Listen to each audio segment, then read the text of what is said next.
Good afternoon, everybody. This is Steve Fletcher with the Trumpet for My People. Today is May 4th, 2020, and I want to share with you some details that bring together the two words of Jesus when he said the coming of the Son of Man would be as in the days of Noah, and he also said that the coming of the Son of Man would be as in the days of Lot.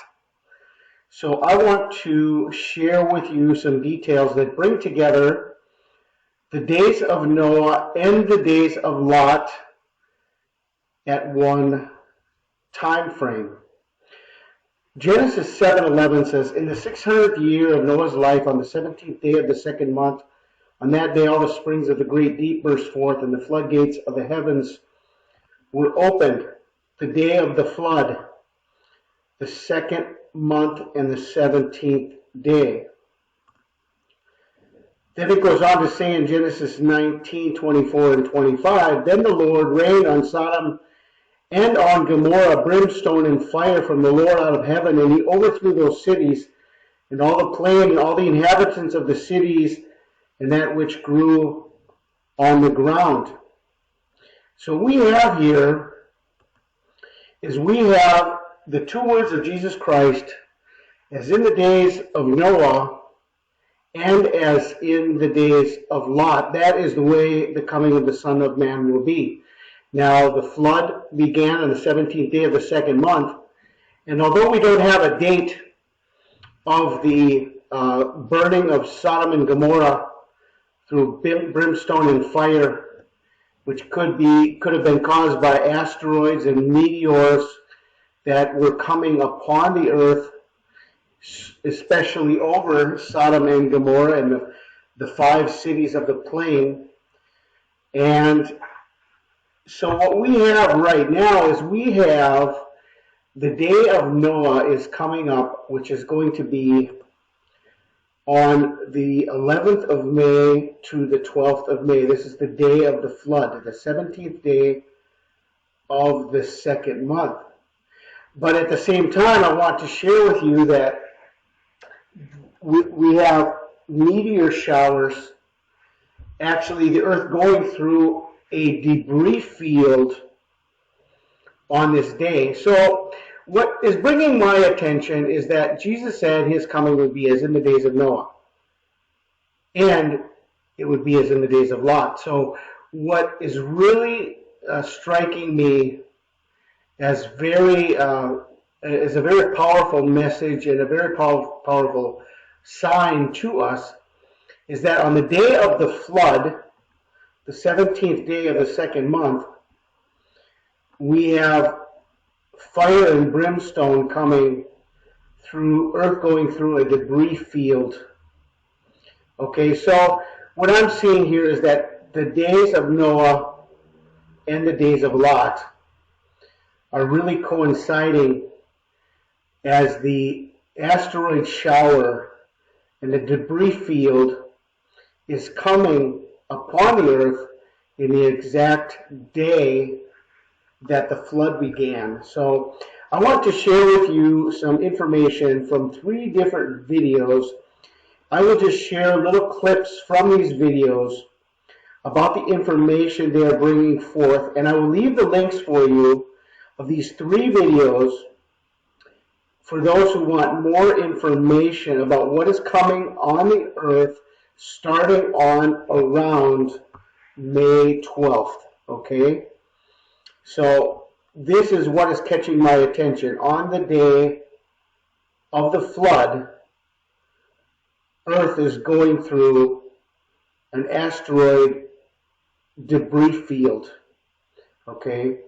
So could this be the fulfilling of as in the days of Noah and as in the days of Lot simultaneously? Here is Earth's current position in our solar system. The arrows at the top are pointing to the date. So as we go through the animation, you can tell exactly what date it is and how the solar system looks. This animation starts out on today's date. The very faint blue line with arrows is the path that a magnetic celestial anomaly is traveling. As you can see, it will swing around our sun and then head back out of our solar system. This magnetic anomaly, represented by the blue orb, is so powerful that it bends light, space, and time.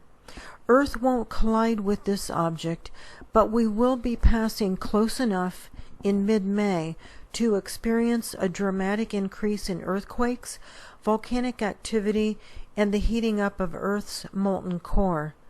Isolated spots on the Earth will experience incredibly high temperatures that are not conducive to life.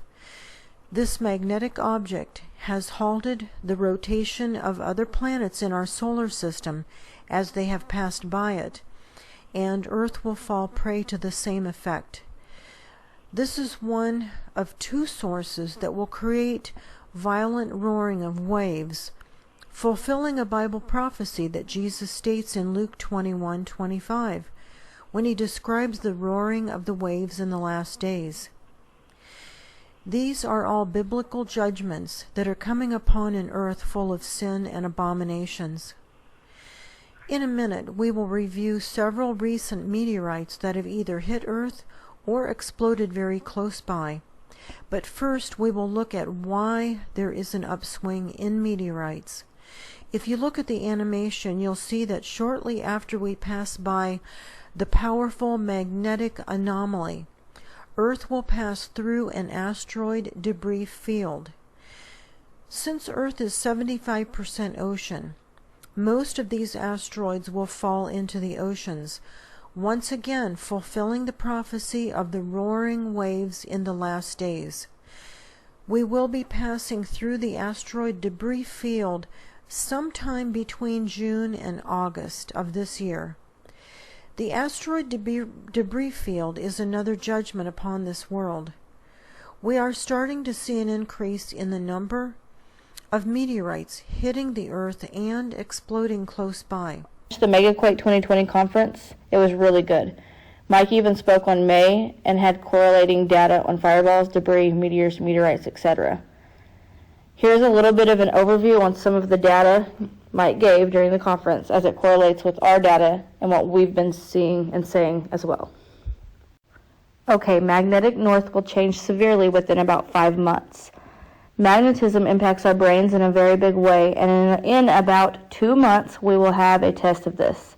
According to calculations, there should be some dips or holes in our magnetosphere, and those lines of force will be redirected. During this time, anyone in that area or these vicinities, well, you will learn of people losing it. High crime rate, people snapping, going out and killing, animalistic behavior in some cases. Some people in these vicinities attacking each other, etc.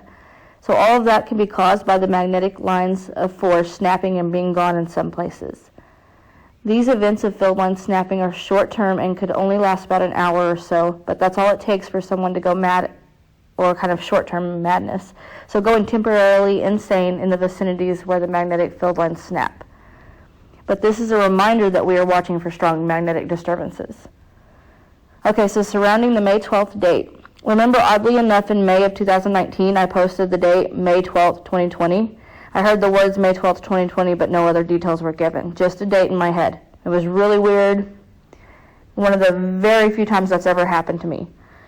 But anyway, surrounding the May 12th date, there are dense clusters headed straight towards us. Our solar system will pass through the debris field with multiple clusters. It's estimated that 3/4 of our solar system will be affected by this massive cloud of debris field. So small ones at first.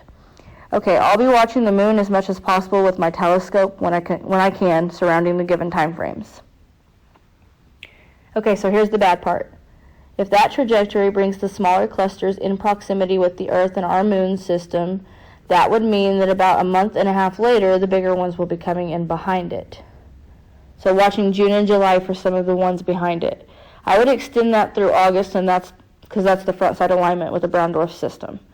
So stay on alert throughout these months. Now soon people will be waking up and looking at the skies. This will become more of a normal thing, a normal occurrence, and people will start to take note and they will start to notice. But watch the skies. Okay, so here's some more info on some of the things to expect with the July and August time frame and the alignment.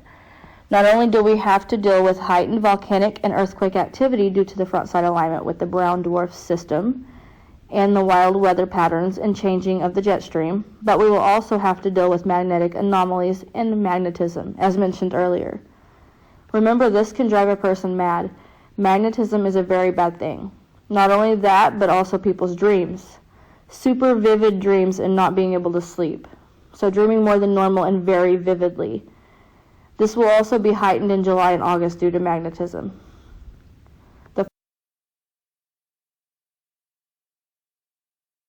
This is over at spaceweather.com. They do a good job over here, I think. And what this is this is the orbit of Halley's Comet and the debris that's with it. Okay, so what we're going to do, we're going to zoom in a little bit here, and we're going to take a look at this thing. Let's go back over here. Now, if you guys go over here and look at this, you'll be able to take your finger and draw and move it back and forth like this. So if we want to go on our orbital plane, this is what we would do. Okay, we would stop it. You know, it's hard to do a little bit. Maybe I can zoom out. Okay, that does help a little bit. But you can see how it's on a slanted elliptical orbit there. Okay, and this is what comets typically do. You see how they're going out, but when they actually come and they get whipped around the sun and then back out into space. And like, you know, we were talking about Comet Atlas and Comet Swan and all that kind of thing. That's exactly what they would do too. But, you know, Atlas burn up pretty much. Pieces of it may or may not make it to the sun. Don't know yet. But that is what's going on with that. So if we want to know where Earth is at, obviously you see our inner solar system here. Okay, Mercury would be purple. Venus would be the orange orbit, and then Earth would be the light blue, and obviously the red would be Mars. Okay, so if we're looking at this and we want to go like see what plane it's going on, we can see where the Earth is at the time of this, which would be right there. Okay, or on the other side, but I think it's over here on the bottom. It seems as though we pass this debris field twice a year. I'm not sure if that's correct or not, but it looks like it could. So let's look at this right here from this angle. Yeah, probably not. It looks like we might just pass through it the first, I don't know. Because of its elliptical orbit here, guys, and I know this is kind of a strange way to look at it. It just gives us a different point of view. So as we rotate through, I don't know, I'd have to research that and see if we pass through it twice. We could, I don't know. Okay, guys, I got you. Okay, guys, so what I want to do, share with you is that we have this conjunction that over the next week or so, around 11th, 12th of May, which is the day the flood began, the 17th day of the second month, we've got this asteroid debris field that is going to be coming across the elliptical plane of the Earth.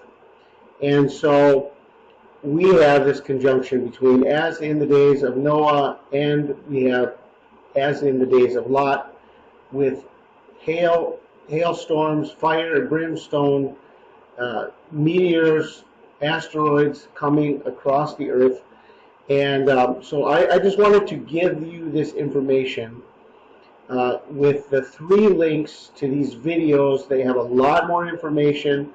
What I shared with you is just a couple clips from each of the videos, and it just really catches my attention that we have all of this coming together around May 12th, and how it connects us with the possibility of the days of Noah and the days of Lot all at once.